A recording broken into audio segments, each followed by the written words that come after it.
सुप्रभात छात्र।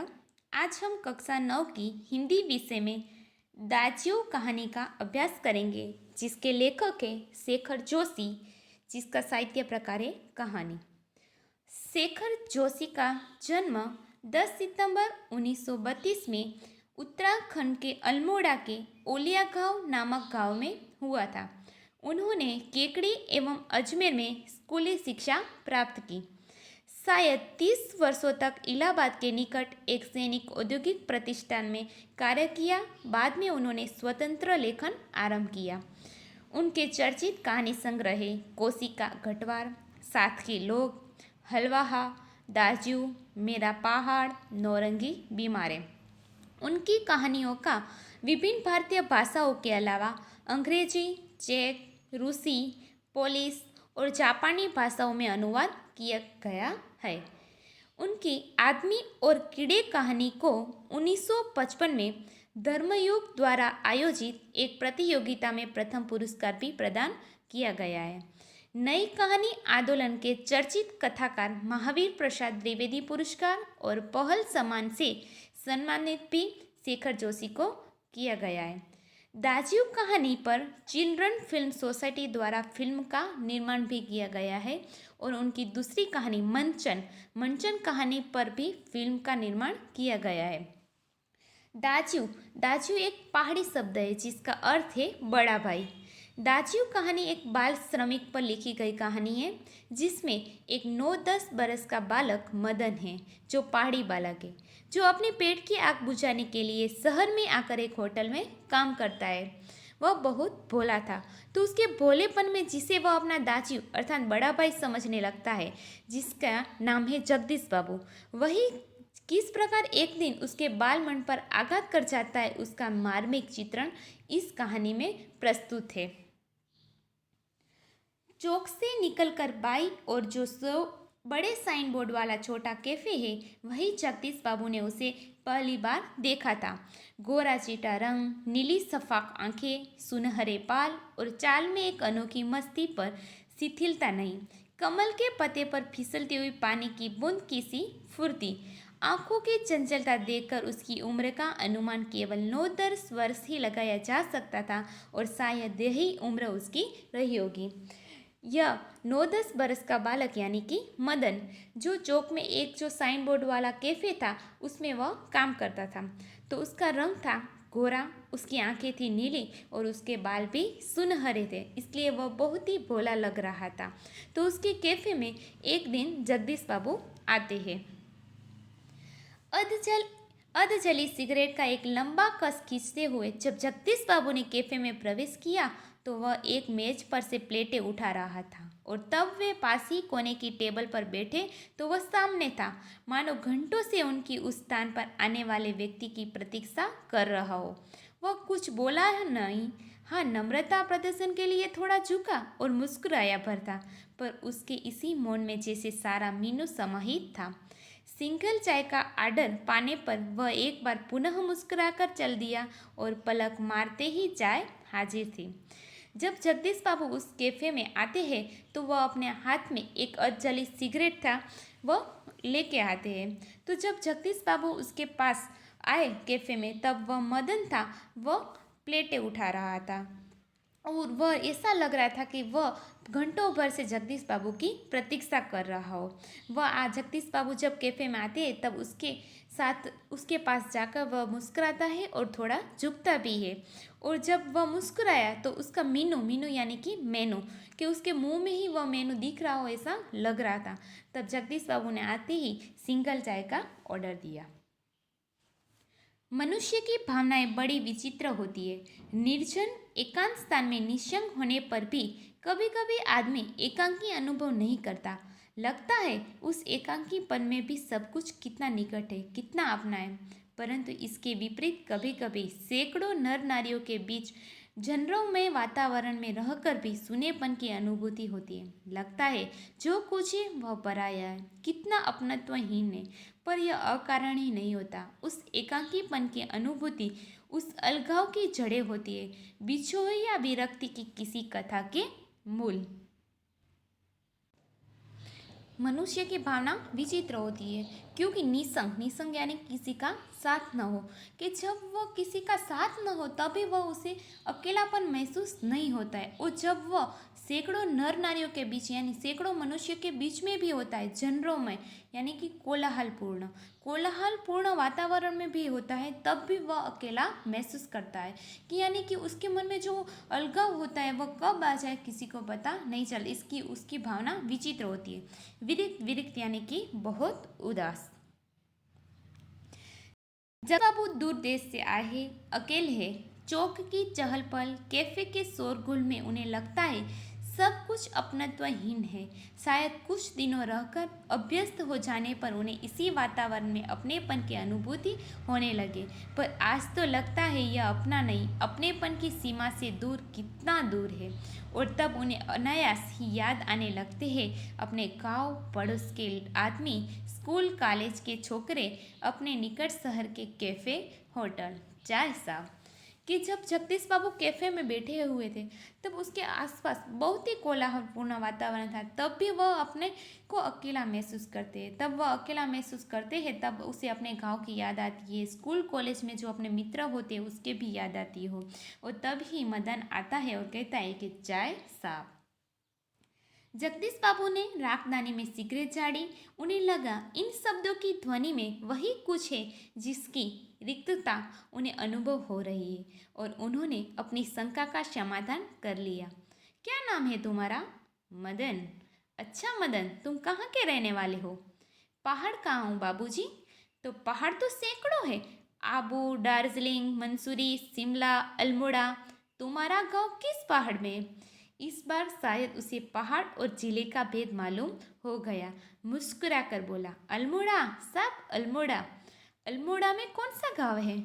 विशेष जानने की गरज से जगदीश बाबू ने पूछा।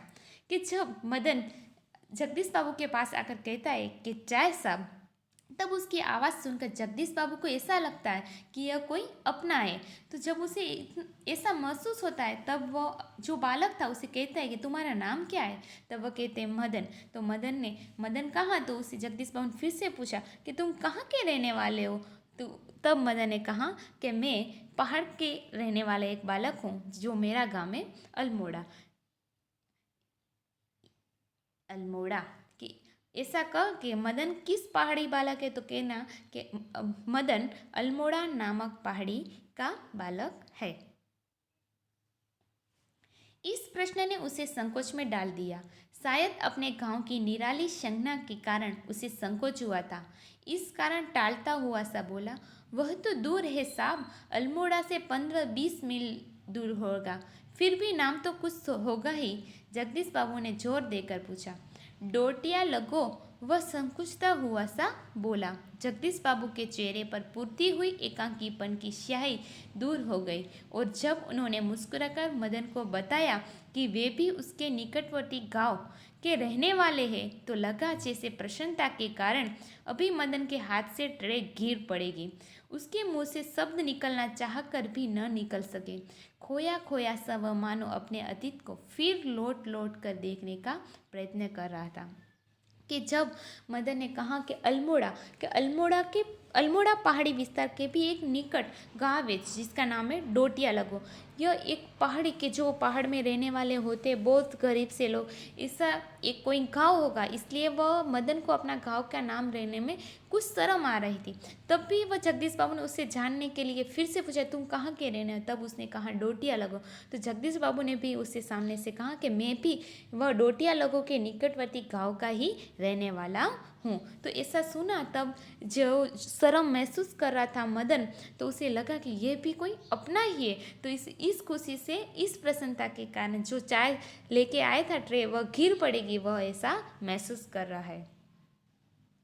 अतीत गाँव, ऊंची पहाड़ियाँ, नदी, ईजा, बाबा, दीदी, भूली, छोटी बहन, दाजू यानी कि बड़ा भाई। मदन को जगदीश बाबू के रूप में किसकी छाया निकट जान पड़ी?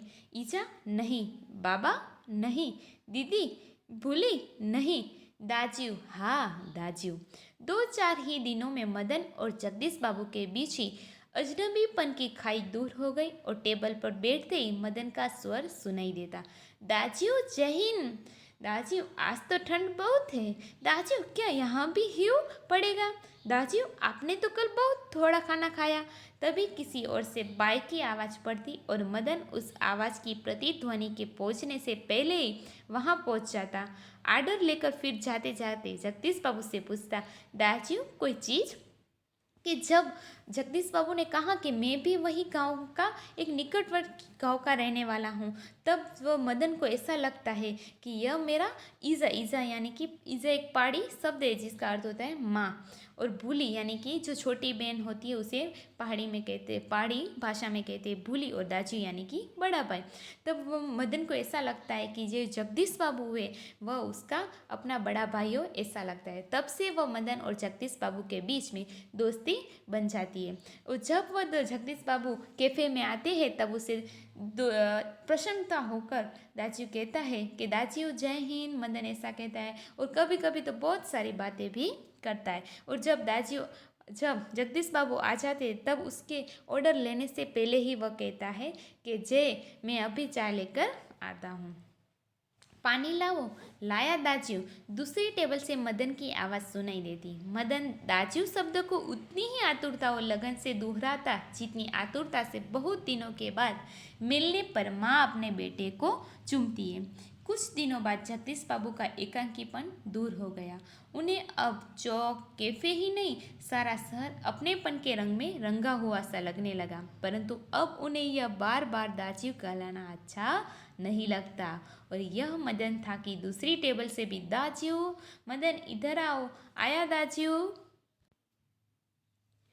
मदन से हुए परिचय के कारण जगदीश बाबू को यह शहर भी अपना लगने लगा। उसका अकेलापन था वह दूर हो गया।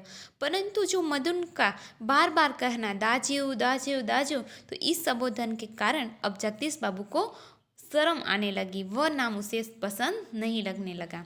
आतुरता यानी कि अधीरता, लगन यानी कि प्रेम, और दोहराता यानी कि पुनरावर्तन करना। दाजू शब्द की आवृत्ति पर जगदीश बाबू के मध्यम वर्ग के संस्कार जाग उठे। अपनत्व की पतली डोरी अहम की तेज तार के आगे न टिक सके। दाजू चाय लाऊं? चाय नहीं, लेकिन यह दाजू दाजू क्या चिल्लाते रहते हो दिन रात? किसी को प्रेस्टीज का ख्याल भी नहीं है तुम्हें? जगदीश बाबू का मुंह क्रोध के कारण तमतमा गया। शब्दों पर अधिकार नहीं रह सका। मदन प्रेस्टीज का अर्थ समझ सकेगा या नहीं यह भी उन्हें ध्यान नहीं रहा, पर मदन बिना समझा ही सब कुछ समझ गया। मदन के मुंह से दाजू शब्द सुनकर जगदीश बाबू के जो मध्यम वर्ग के संस्कार थे उसे वो याद आने लगे। और जब जो मदन और जगदीश बाबू के बीच में जो प्रेम का एक अपनेपन का रिश्ता था, उसके आगे जगदीश बाबू का अहंकार बढ़ने लगा।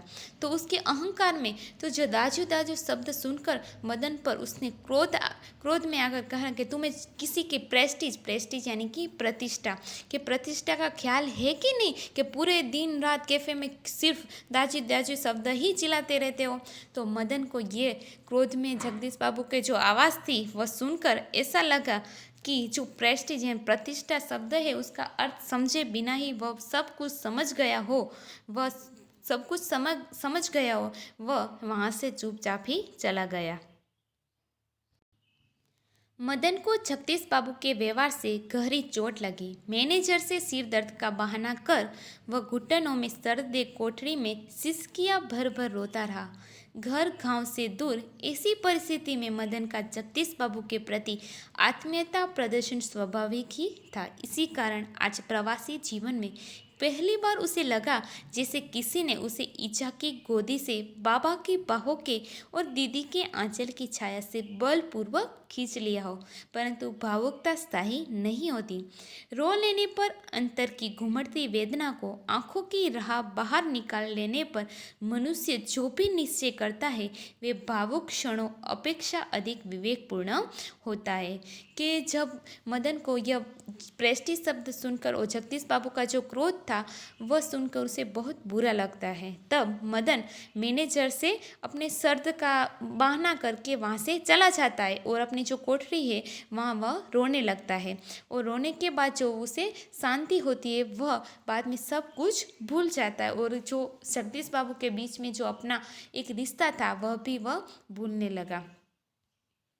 मदन पूर्ववत काम करने लगा। दूसरे दिन कैफे जाते हुए अचानक ही जगदीश बाबू की भेंट बचपन के सहपाठी हेमंत से हो गई। कैफे में पहुंचकर जगदीश बाबू ने इशारे से मदन को बुलाया, परंतु उन्हें लगा जैसे वह उनसे दूर दूर रहने का प्रयत्न कर रहा हो। दूसरी बार बुलाने पर ही मदन आया। आज उसके मुंह पर वह मुस्कान न थी और न ही उसने क्या लाऊं दाजियो कहा। स्वयं जगदीश बाबू को ही कहना पड़ा, 2 चाय 2 आमलेट, परंतु तब भी लाया दाजियो कहने की अपेक्षा लाया साहब कहकर वह चल दिया, मानो दोनों अपरिचित हो। शायद पहाड़ी आए, हेमंत ने अनुमान लगाकर पूछा। हाँ, रूखा सा उत्तर दे दिया जगदीश बाबू ने और वार्तालाप का विषय ही बदल दिया। कि दूसरा दिन हुआ तब मदन वह अपने काम करने लगा। तो दूसरे दिन वह जगदीश बाबू है, वह अपने सहपाठी यानी कि जो अपना मित्र होता है, जो साथ में पढ़ते हैं, वह उसका साथ में पढ़ने वाला एक दोस्त है हेमंत, उसके साथ वह कैफ़े में आता है। और कैफ़े में आकर कि जब जगदीश बाबू मदन को बुलाते तब वह चुपचाप आता है और कहता है, क्या लाऊं साहब? तो जगदीश बाबू कहता है कि चाय और 2 आमलेट। तब भी वह लाया दाजी शब्द नहीं सुना दिया, वह लाया साहब कहकर चल दिया। तब उसका मित्र है हेमंत, उसे लगा कि यह कोई पहाड़ी बालक है, तो उसने कहा कि तुम पहाड़ी बालक हो, यह शायद पहाड़ी बालक लगता है। तब मदन ने सिर्फ इतना ही हाँ कहकर चल दिया। तब जगदीश बाबू ने यह वार्ता जो यह बात हो रही थी उसे ही पलट दिया। मदन चाय ले आया था। क्या नाम है तुम्हारा लड़के? हेमंत ने आसान चढ़ाने की गरज से पूछा। कुछ क्षणों के लिए टेबल पर गंभीर मौन छा गया। जगदीश बाबू की आंखें चाय के प्याले पर ही रह गई। मदन की आंखों के सामने विगत स्मृतियां घूमने लगी। जगदीश बाबू का एक दिन ऐसे ही नाम पूछना, फिर दाजियो आपने तो कल थोड़ा ही खाया और एक दिन किसी की प्रेस्टीज का ख्याल नहीं रहता तुम्हें। जगदीश बाबू ने आंखें उठाकर मदन की ओर देखा। उन्हें लगा जैसे अभी वह ज्वालामुखी सा फूट पड़ेगा। हेमंत ने आग्रह के स्वर में दोहराया, क्या नाम है तुम्हारा?